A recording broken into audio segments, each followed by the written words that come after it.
गुजरात के वडोदरा के क्रिकेट प्रेमियों के लिए एक नई और रोमांचक पहचान बन चुकी बॉम्बे स्टाइल क्रिकेट की open box day night tournament का सुभानपुरा के झांसी की रानी ग्राउंड में भव्य समापन हुआ। इस टूर्नामेंट ने वडोदरा के स्थानीय क्रिकेटरों में जबरदस्त उत्साह भर दिया। इसके आयोजक कॉरपोरेटर श्रीरंग आयरे द्वारा लगातार 5वें वर्ष सफल आयोजन इस टूर्नामेंट का किया गया, जिसकी शुरुआत 21 नवंबर को की गई थी। इसकी सफलता का अंदाज इसी बात से लगाया जा सकता है कि इसमें कुल 368 टीमों ने हिस्सा लिया, जिनसे वडोदरा की सबसे बड़ी और स्थानीय प्रतियोगिता में से ये एक बन चुकी है। इस लंबी चली रोमांचक प्रतियोगिता का फाइनल मुकाबला साईनाथ 11 और गोकुल 11 के बीच खेला गया, जिससे मैदान का जो माहौल है वो आईपीएल मैच का बन गया था।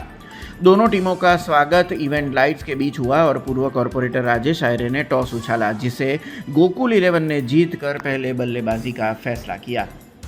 इस समापन समारोह में मुख्य अतिथि के तौर पर पूर्व भारतीय क्रिकेटर अतुल बेदाड़े, सांसद हेमांग जोशी, पूर्व कॉरपोरेटर राजेश आयरे ने सभी खिलाड़ियों का हौसला बढ़ाया।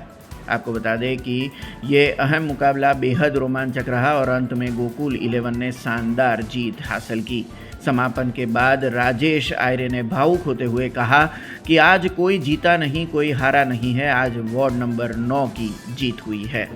टूर्नामेंट सारी થાય છે વડોદરામાં આપણે વોર્ડના છોકરાઓને રમવા માટે સારું મળે છે અને રમવાની બહુ જ મજા આવે છે। 10 દિવસની મહેનત બી છે, છોકરાઓની રમીને બહુ જ ખુશી છે। અત્યારે છોકરાઓ બધા જ ખુશ છે, બધાએ મહેનત કરી છે, બધાને એફર્ટ હતા, બધી મેચમાં બધા અલગ અલગ મેચ હતા, એટલે સારું બધા રાકેશભાઈ અને શ્રીરંગ બહુ જ સારું આયોજન કરી રહ્યા છે। બંને જણા વોર્ડના છોકરાઓને સારો એવો સપોર્ટ મળી રહ્યો છે। બધા 350 જેવી ટીમ રમાડી, એમને બધા છોકરાઓને સપોર્ટ કર્યો, બધા છોકરાઓ રમ્યા।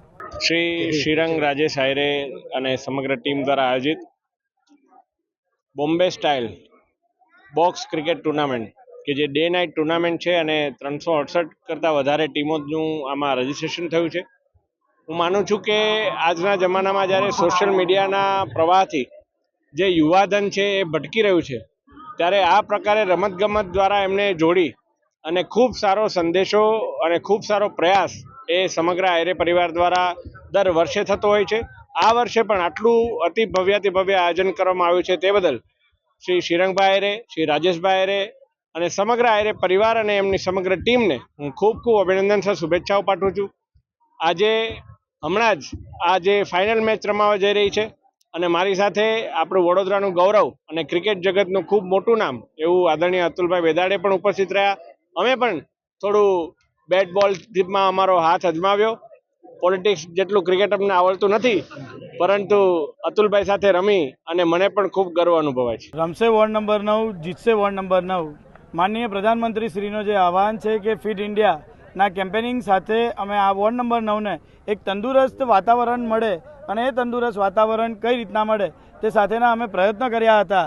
અને આ 21 તારીખે ચાલુ થયેલી open box day night tennis cricket ટુર્નામેન્ટની અંદર અમે તમે જુઓ કે એવી રીતના પ્રયત્ન કર્યો હતો કે લોકો મોબાઈલ ભૂલીને ગ્રાઉન્ડ તરફ પાછા વળે અને આ 9 દિવસ ચાલેલી આ ટુર્નામેન્ટની અંદર આજે જ્યારે ફાઇનલ થઈ છે અને પૂર્ણાહુતિ તરફ અમે આગળ આજે વધ્યા છે, ત્યારે આ ટુર્નામેન્ટની પાછળ રહેલા તમામ એ અમારા મિત્ર મંડળ છે સાઈનાથ એજ્યુકેશન ચેરિટેબલ ટ્રસ્ટનું, તેમનું હું ખૂબ ખૂબ આભાર માનું છું કે જે વ્યવસ્થાની અંદર કોઈપણ શિડ્યુલ બને તો ટીમોના ફોર્મ કઈ રીતે લેવાના, ફોર્મ લીધા બાદ તેને કઈ કઈ કેટેગરીની અંદર સમાવેશ કરવાના, કે એક જ કેટેગરી અમે રાખી હતી કે ફક્ત વોર્ડ નંબર 9ના અહીંયા ભાગ લઈ શકે અને તેનું વેરિફિકેશન કોણ કરે, તો તેની માટે અમારા સંજયભાઈ, હરીશભાઈ અને તેમની સમગ્ર ટીમ કે જે એની પાછળ ડોક્યુમેન્ટ વેરિફિકેશન કરે કે આ વોર્ડ નંબર 12નો છે કે નહીં, અને એવી જ રીતે ત્યારબાદ ફોર્મ સબમિટ થાય, તેની તમામ મેચ હોય તેના આગલા દિવસે શિડ્યુલ બને, તેની ડિઝાઇનો બને અને આ તમામ જે ડિઝાઇન બની એવા